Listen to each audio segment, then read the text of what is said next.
जय हिंद बच्चों, JEE mains JEE advance का एग्जाम खत्म हो चुका है। आप कुछ अंकों से आप वंचित रह गए हैं एक बेहतर आईआईटीज एनआईटीज कॉलेज में जाने से। आपकी परसेंटाइल अच्छी नहीं थी, आपकी रैंक थोड़ी अच्छी नहीं थी, जिससे आपको पसंदीदा कॉलेज नहीं मिल पाया। आप इस साल ड्रॉप लेने का सोच रहे हैं, एक मन में डर सा भी है, क्या मुझे ड्रॉप लेना चाहिए या नहीं लेना चाहिए। तो बेटा मैं आपको एक बात बता दूं, ड्रॉप लेना या ना लेना ये पर्सनल डिसीजन है जो बहुत सारे फैक्टर पर डिपेंड करता है। तो मैं इस वीडियो में अपने कुछ अनुभव और रिसर्च के आधार पर कुछ इंपॉर्टेंट फैक्टर बताऊंगा जिससे आपको डिसीजन लेने में मदद मिलेगी। तो बेटा बहुत ध्यान से इस वीडियो को बिना स्किप किए लास्ट तक जरूर देखना।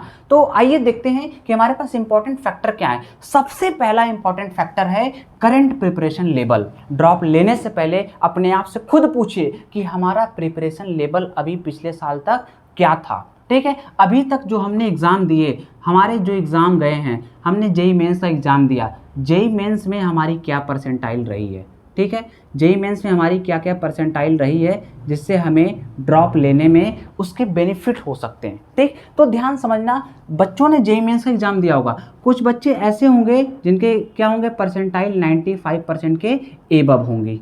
ठीक है, कुछ ऐसे बच्चे होंगे जिसके 95 परसेंटाइल से क्या होंगी लेस होंगी। ठीक है, तो जो बच्चे जेईई मेंस में 95 परसेंटाइल से ऊपर स्कोर किए हैं, जैसे 98 99 परसेंटाइल, इस केस में क्या होगा, आपके टायर थर्ड या कोई ऐसी एनआईटीज़, ठीक है, जिसमें जो लोअर ब्रांच उसमें भी मिल सकते हैं। ठीक है, तो लेकिन जो जेईई मेंस का एग्जाम दिया जिसमें बच्चे 95 परसेंटाइल से लेस पाए हैं, जिनका 85 है, 80 है, 70 है, ऐसे बच्चे जिनको एनआईटी मिलना भी क्या है टफ है, तो इन बच्चों को तो एनआईटी हमारी क्या है सिक्योर है। लेकिन आईआईटी एडवांस एग्जाम दिया था जिसमें क्या हुआ कि उनकी अच्छी रैंक नहीं आई, उनको आईआईटी अच्छी आईआईटी नहीं मिल पाई। लेकिन एक ऐसे बच्चे जिन्होंने जेईई मेंस दिया उनकी क्या है कि एनआईटी भी सिक्योर नहीं हो पाई और आईआईटी भी सिक्योर नहीं हो पाई। तो क्या इन दोनों बच्चों को ड्रॉप लेना चाहिए?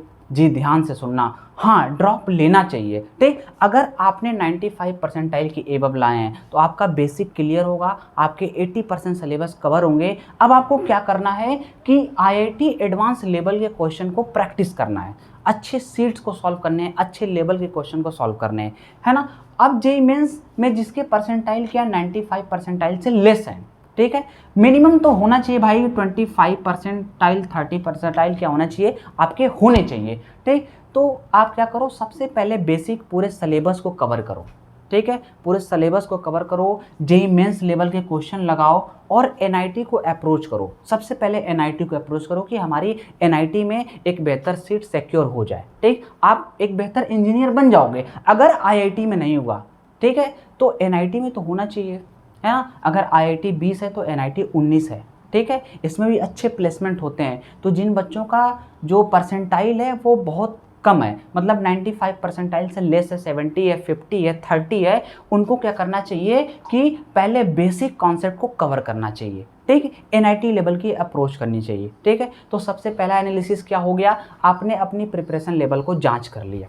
ठीक, अब एक और कैटेगरी आती है, वो बच्चे जो जेईई मेंस का एग्जाम ही नहीं दिए हैं, अब इस बार एग्ज़ाम देना चाहते हैं। ठीक है, उन्होंने कभी एग्ज़ाम ही नहीं दिया, 12th के साथ एग्ज़ाम ही नहीं दिया, इस साल देना चाहते हैं, तो उन्हें भी मैं सजेस्ट करूंगा कि वो भी शुरुआत कहाँ से करें, बिल्कुल बेसिक से करें। ठीक है, और मेंस लेवल की तैयारी पहले करें। ठीक है, देन आफ्टर एडवांस के क्वेश्चन तभी लगा पाएंगे जब हमारी बेसिक क्लियर होगी। ठीक है बच्चों, जब आपने करंट प्रिपरेशन लेवल को जांच लिया तो नेक्स्ट आता है हमारा प्लान और स्ट्रेटेजी। ठीक है, ये बहुत इंपॉर्टेंट फैक्टर है। ठीक है, हमने तो तैयारी करनी शुरू कर दी, अब उसके लिए हमारे पास क्या होना चाहिए, प्लान और स्ट्रेटेजी कैसी होनी चाहिए। ठीक है, तो प्लान और स्ट्रेटेजी में क्या होनी चाहिए कि भाई हमें कोचिंग एक अच्छी चाहिए। ठीक है, अब कोचिंग ऑफलाइन होनी चाहिए कि ऑनलाइन होनी चाहिए। ठीक है, आपको जो सूटेबल लगे। ठीक है, इस पर भी हम लोग एक वीडियो जरूर बनाएंगे। ठीक, कि ऑनलाइन या ऑफलाइन लेना चाहिए हमें ड्रॉप ईयर में। ठीक है, टाइम सेव करना है या मेरा कॉन्सेप्ट क्लियर है तो हमें किस बेसिस पर ऑफलाइन लेना चाहिए, किस बेसिस पर ऑनलाइन लेना चाहिए। ठीक है बच्चों, तो और भी होता है इसमें, क्या होना चाहिए, कोचिंग आपने ले ली, ठीक है, सपोज ऑफलाइन ले ली या ऑनलाइन ले ली, अब उसके बाद क्या है, हमें अपना खुद का टाइम टेबल बनाना पड़ेगा। ठीक है, हमारा क्या होना चाहिए, अपना टाइम टेबल होना चाहिए। ठीक है, अपना शेड्यूल होना चाहिए। ठीक है, नेक्स्ट क्या होगा, नेक्स्ट हमारा होगा रेगुलर टेस्ट देना होगा। ठीक है, प्लान और स्ट्रेटेजी में क्या होना चाहिए, रेगुलर टेस्ट होना चाहिए, ठीक है। अब रेगुलर टेस्ट बहुत इंपॉर्टेंट है बेटा, ठीक है। हमें लगता है कि हम कर लेंगे क्वेश्चन, लेकिन जब एग्ज़ाम में क्वेश्चन आते हैं तो हमारी पेन नहीं चलती है, हमारे आंसर सही नहीं आते हैं, ठीक है। तो उसको अच्छा करने के लिए हमें एक रेगुलर एक मॉक टेस्ट देना ज़रूरी है, जिससे फ्लुएंसी बन जाए, एक कॉन्फिडेंस बूस्ट हो, ठीक है, और हमारा कॉन्सेप्ट बिल्कुल क्रिस्टल क्लियर हो जाए। तो प्लान और स्ट्रेटेजी भी ज़रूरी है, ये भी एक ऐसा फैक्टर है कि आप इसको मैनेज कर सकते हैं, ठीक है। अपने लेवल को देख लिया, फिर उसके बाद प्लान स्ट्रेटेजी जो बनाया, क्या उस पर चल सकते हैं, ठीक है। तो आप क्या कर सकते हैं, आप ड्रॉप ले सकते हैं, ठीक। और भी हमारे पास क्या है, कुछ फैक्टर्स हैं, जैसे हमारा मेंटल और फिजिकल हेल्थ है, ठीक। मेंटल फिजिकल हेल्थ का मतलब क्या है कि मेंटल हेल्थ में हो गया हमारा पॉजिटिव थिंकिंग और स्ट्रेस मैनेजमेंट, ठीक है, स्ट्रेस मैनेजमेंट। अब बहुत ध्यान समझना, ठीक है। देखो बेटा, आईआईटी का एग्ज़ाम क्या है, टफ है, ठीक है। अब हमारे पास समय भी कम है, 1 साल का समय है, 1 साल में हमें 11th 12th दोनों कवर करने हैं, ठीक, प्लस मेंस और एडवांस लेवल का कवर करना है, ठीक है। तो इस समय हम डिमोटिवेट होंगे, ठीक है, हमारे अंदर नेगेटिव थिंकिंग आएगी, हम गिव अप करने की कोशिश करेंगे, है ना। हमारे अंदर क्या आएगा कि स्ट्रेस आएगा, ठीक, हम बिल्कुल छोड़ने के लिए कोशिश करेंगे कि अब छोड़ दें, हम एडमिशन ले लें किसी टायर 3rd में, ठीक है। लेकिन इसको भी बेटा मैनेज करना होगा, अपने पॉजिटिव स्ट्रेस मैनेजमेंट भी करना पड़ेगा, ठीक है, positive thinking and stress management, ठीक है। तो ये भी बहुत ज़रूरी है कि मेंटल फिट होना बहुत ज़रूरी है ना। दूसरा क्या है, फिजिकल हेल्थ, ठीक है, फिजिकली फिट होना भी बहुत ज़रूरी है। अगर फिजिकली फिट हैं आप, है ना, फिजिकली फिट हैं तभी अच्छी बात है, ठीक है। फिजिकली फिट होना भी बहुत इंपॉर्टेंट है। कहते हैं ना, स्वस्थ शरीर में स्वस्थ मस्तिष्क का विकास होता है ना। क्या कहते हैं, स्वस्थ शरीर में स्वस्थ मस्तिष्क का विकास होता है। जितनी अच्छी आपकी क्या होगी, हेल्थ होगी, माइंड भी उतना कूल होगा, उतना शार्प होगा, और आप बेहतर पढ़ाई में मन लगा सकते हैं, ठीक है। तो अगर इसको भी मैनेज कर सकते हैं, आपकी फिजिकल हेल्थ सही नहीं है, आपकी तबीयत खराब हो जा रही है, आप बार बार बीमार हो जा रहे हैं, तो आप ड्रॉप लेना आपके लिए टफ पड़ जाएगा, ठीक है। आप प्रैक्टिस नहीं कर पाएंगे, रिदम खराब हो जाएगी, रेगुलरिटी मेंटेन नहीं हो पाएगी, बीच बीच में तबीयत खराब होगी, है ना। तो क्या होगा कि आप अच्छे से तैयारी नहीं कर पाएंगे, आपका ड्रॉप लेना व्यर्थ हो जाएगा। तो इसलिए क्या करना है, आपको फिजिकल हेल्थ को भी मैनेज करके चलना है, ठीक है, इसको भी बैलेंस करना है, और मेंटल को भी, मेंटल एबिलिटी को, मेंटल थिंकिंग को भी क्या करना है, मैनेज करना है, ठीक है। कहते हैं ना कि संघर्ष की राह पर जो चलता है वही संसार को बदलता है ना। जिसने रातों से जंग जीती है, सुबह सूर्य बनकर वही चमकता है ना बच्चों। तो इसलिए और पॉजिटिव थिंकिंग के साथ चलना है, खुद पर भरोसा रखना है ना। जो खुद पर भरोसा रखता है वो हर मुसीबत से लड़ जाता है, हर मुसीबत से जीत जाता है, ठीक है। तो इसलिए खुद पर भी भरोसा रखना है और बी पॉजिटिव, ठीक है। जितना पॉजिटिव सोचेंगे आप, ठीक है, उतनी अच्छी सक्सेस मिलेगी, है ना। थिंक पॉजिटिव गेट सक्सेस, है ना। जितना अच्छा सोचिए, ठीक है, उतनी अच्छी सफलता मिलेगी, है ना। पॉजिटिव थिंकिंग रखिए, यानी मेंटल और फिजिकल हेल्थ भी क्या करना है, आपको बैलेंस करना है, ठीक। अगर ये बैलेंस हो पाता है, ये भी बहुत मेजर पार्ट है आपके ड्रॉप ईयर में, ठीक है, बहुत बड़ा योगदान है। अगर मेंटली ही डिस्टर्ब हैं आप, 2 दिन पढ़ते हैं, तीसरे दिन निराश हो जाते हैं, तो क्या होगा, आपके लिए ये बेनिफिशियल नहीं होगा, आप अच्छे से यूटिलाइज नहीं कर पाएंगे, ठीक है। अब देखिए, चौथा हमारा फैक्टर्स है, वो है सपोर्ट सिस्टम, ठीक है। ये सपोर्ट सिस्टम क्या है, सपोर्ट सिस्टम का मतलब है कि हमें क्या होना चाहिए, हमारे पेरेंट्स का सपोर्ट होना चाहिए, ठीक है। मान लो हमारे पेरेंट्स चाहते नहीं, कहते हैं तुम्हारा 1 साल ख़राब होगा, उतने में तुम कुछ और कर लो, है ना, और तुम बीएससी कर लो, तुम किसी और कॉलेज में चले जाओ। पेरेंट ही सपोर्ट नहीं कर रहे हैं, पेरेंट का पैसा नहीं है कि कोचिंग के लिए फ़ीस दें, है ना। तो आपके पास सपोर्ट सिस्टम भी होना चाहिए, आपके घर वाले सपोर्ट करें, पेरेंट्स भी सपोर्ट करें, ठीक है। पेरेंट्स होना चाहिए, एक बेहतर टीचर का सपोर्ट मिलना चाहिए, ठीक है, टीचर्स हो या मेंटोर हो, ठीक है, इनका भी सपोर्ट बहुत इंपॉर्टेंट है, ठीक। आपको जो गाइडेंस प्रोवाइड करते रहे, ठीक है, बेहतर से बेहतर गाइडेंस दे, स्ट्रेटेजी दे, आपको मोटिवेटेड रखे, आपके डाउट क्लियर करे, ठीक है। ऐसे आपको सपोर्ट सिस्टम भी होने चाहिए, ठीक है। आपको जो पीछे से सहारा दे, आपको पुश करे हल्का सा कि आप आईआईटी कर सकते हो, आप आईआईटी कर सकते हो। ओके बच्चों, तो सपोर्ट सिस्टम भी हमारा स्ट्रांग होना चाहिए, ठीक है। ये बहुत इंपॉर्टेंट है कि पेरेंट, टीचर का, मेंटर का सपोर्ट सिस्टम अच्छा होना चाहिए, ठीक है। अगर ये भी आपका पार्ट है तो आपको ड्रॉप ईयर में बहुत इंपॉर्टेंट है, बहुत आपको आपके कह सकते हैं कि आपके लिए बहुत बेनिफिशियल होगा, अच्छा रिजल्ट देगा आपको, है ना। अब एक हमारा लास्ट आता है बैकअप प्लान। ठीक, मान लो कि सपोज़ हमारी अच्छी पढ़ाई चल रही है, बिल्कुल बढ़िया चल रहा है, सब कुछ हमारे पास हो गया, हमने प्लान भी बना लिया, स्ट्रेटेजी भी बना ली, फिजिकली मेंटली फिट हैं, सपोर्ट सिस्टम अच्छा है, ठीक, अचानक से कुछ हो जाता है, ठीक है, अचानक से कुछ हो गया, मान लो बीच में तबीयत खराब हो गई, काफ़ी लंबी तबीयत खराब हो गई, कुछ हो गया, ठीक है, या घर में कुछ हो गया जिसके कारण बस आपकी पढ़ाई क्या हो गई, रुक गई, तो आपके पास एक बैकअप प्लान होना चाहिए। हालांकि ये सेकेंडरी है ना, इतनी बातें हैं तो आपके पास बहुत बढ़िया है, ये सेकेंडरी प्लान है, ठीक है, ये सेकेंडरी फैक्टर्स है कि आपके पास एक बैकअप प्लान होना चाहिए कि अगर इस बेसिस पर, है ना, हाँ, यहाँ तक पहुँच गए आप तो आप अच्छे इंजीनियरिंग कॉलेज में एडमिशन ले सकते हैं, ठीक है। तो बैकअप प्लान में आपके पास एक कॉलेज होना चाहिए, ठीक है, जिससे आप अच्छी डिग्री ले सकें, ठीक। आईआईटीज़ तो नहीं हो पाई, एनआईटी नहीं हो पाई, तो टायर 3 के कॉलेज ले लिया, वहाँ से अच्छा कर लिया। बीएससी में कंप्यूटर साइंस कर लिया, ठीक है बच्चों, बीएससी में ये नहीं कि फिजिक्स केमिस्ट्री कर लिया,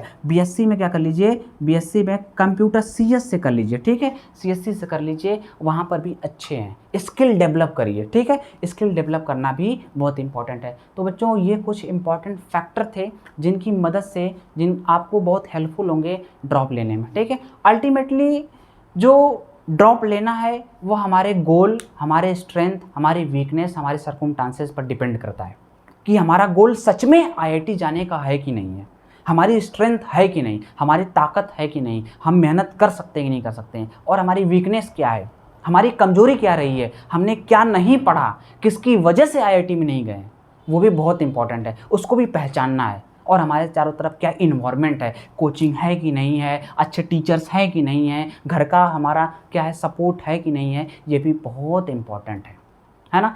तो गोल्स आपका बिल्कुल क्रिस्टल क्लियर होना चाहिए कि हाँ मुझे आईआईटी में जाना ही जाना है। नेक्स्ट आपकी स्ट्रेंथ क्या है, अपने पावर को पहचानिए, ठीक है, अपनी वीकनेस को पहचानिए, उसको दूर करिए, ठीक है, और अपने इन्वायरमेंट में अच्छा सर्कमस्टांसेस को आप अडॉप्ट करिए और एक बेहतर तैयारी करिए। मानिए आप सच में 1 साल बाद जिस दिन घर से निकलेंगे, एक रूम में पैक हो जाइए, एकदम साधु संत, एकदम खो जाइए, ठीक है, एक घर में पैक हो जाइए, एक दिन रात तैयारी करिए, ठीक है, एक जिस दिन आपका सिलेक्शन हो जाएगा उस दिन आप बहुत अच्छे लेवल तक जाएंगे, है ना। ड्रॉप लेना बहुत इंपॉर्टेंट है, हम लोगों ने भी ड्रॉप लिया, हमने भी ड्रॉप लिया, हम 3 साल से पढ़ा रहे हैं, अच्छे लेवल की कोचिंग हमारी चल रही है, ठीक है, ये मेहनत का ही फल है।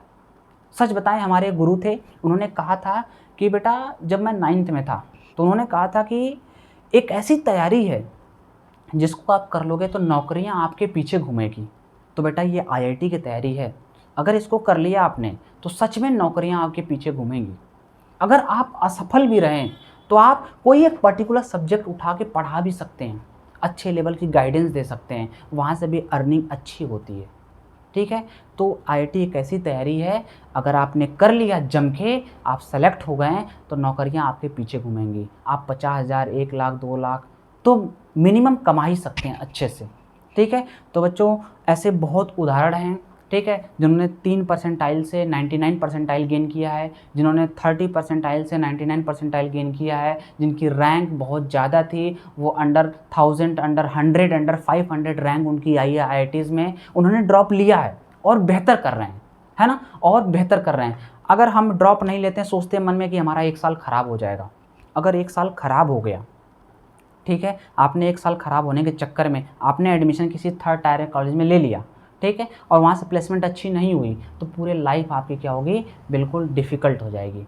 अगर आपने 1 साल ड्रॉप लेके अच्छे से पढ़ाई कर ली तो क्या हो जाएगा, अगर आईआईटीज़ में सेलेक्ट हो गए, एनआईटीज़ में सेलेक्ट हो गए तो आपको क्या होगा, अच्छे पैकेज मिलेंगे और आपकी पूरी लाइफ स्मूथ चलेगी, है ना। तो इसलिए बच्चों ड्रॉप लेना हमारा एक छोटा सा वीडियो था, मैं एक अपने अनुभव, अपने रिसर्च के आधार पर हमने इतने बच्चों को समझाया, 3 सालों से अपने बच्चों को पढ़ा रहे हैं और थोड़ा ऑनलाइन मोड में और अच्छा करने की कोशिश कर रहे हैं। तो आपको ये गाइडेंस, ये जो हमारे फैक्टर्स हैं आपको बहुत हेल्पफुल देंगे, ठीक है। अपने लेवल को पहचानिए, एक बेहतर प्लान और स्ट्रेटेजी बनाइए, ठीक है, मेंटल और फिजिकल हेल्थ को भी बैलेंस रखिए, ठीक है, सपोर्ट सिस्टम आप देखिए अच्छा है कि नहीं है, बैकअप प्लान बनाइए, तो सेकेंडरी है। इतना आपने कर लिया तो आईआईटी एडवांस में आपको जाने से, आईआईटीज़ में जाने से कोई रोक नहीं सकता।